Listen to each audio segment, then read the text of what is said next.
pour les candidats, on connaît, c'est 159 291 candidats. Parmi ces candidats, il y a 3 740 qui font le bac technique, c'est-à-dire qui sont dans les 4 séries qui passent le bac technique. Et maintenant, les 155 551, eux, ils font le bac général. Maintenant, pour les examinateurs, nous sommes autour de 8 400, 8 500 examinateurs, c'est-à-dire les profs qui vont corriger.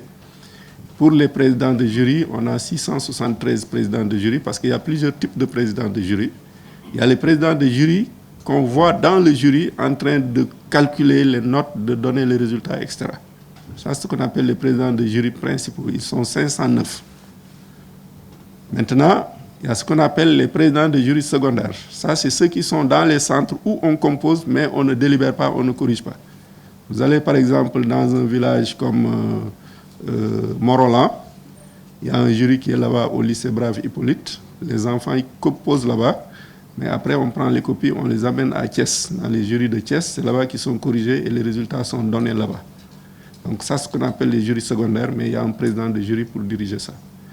Vous avez également les jurys d'éducation physique, qui sont également des centres itinérants qui ont fait l'examen d'éducation physique. Il y en a 70.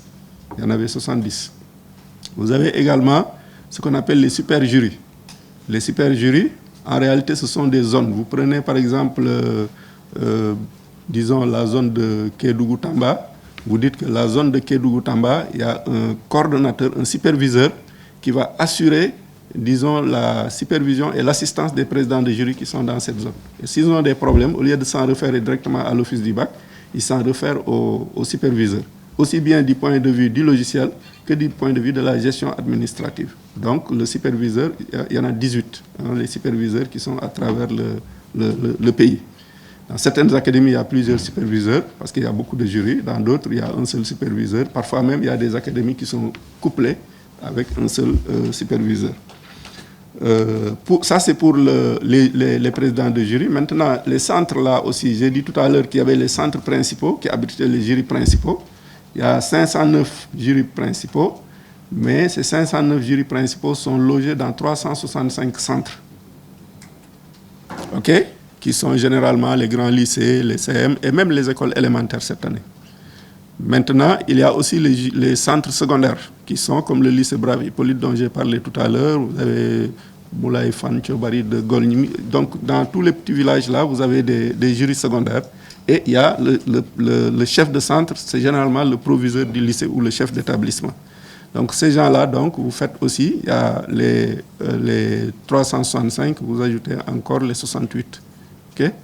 Et vous ajoutez aussi ceux qui ont été chefs de centre, ceux qui ont été chefs de centre pendant l'examen de l'éducation physique.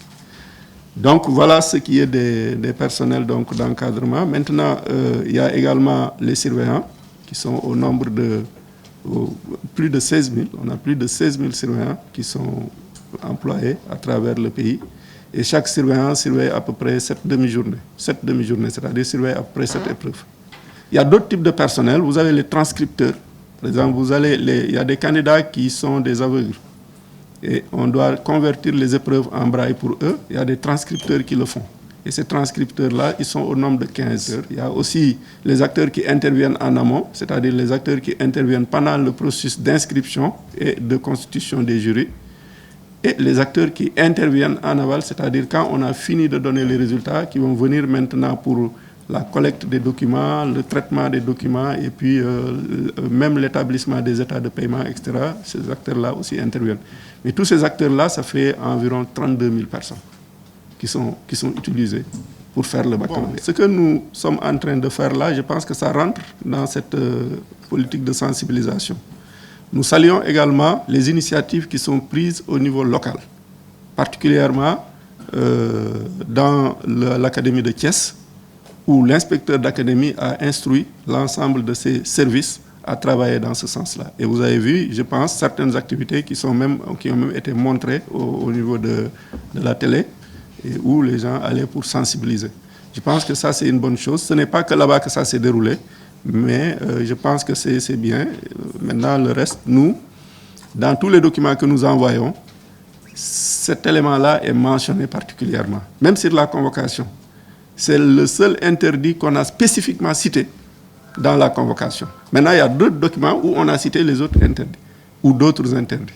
Mais cet interdit-là tient tellement parce qu'en réalité, s'il n'est pas respecté, on ne peut pas organiser le bac. C'est-à-dire que si les gens peuvent venir avec un outil de communication dans la salle, on ne pourra plus organiser le bac. Donc c'est pour ça que nous insistons là-dessus et c'est formellement prohibé, c'est comme de la drogue, ça ne passera pas.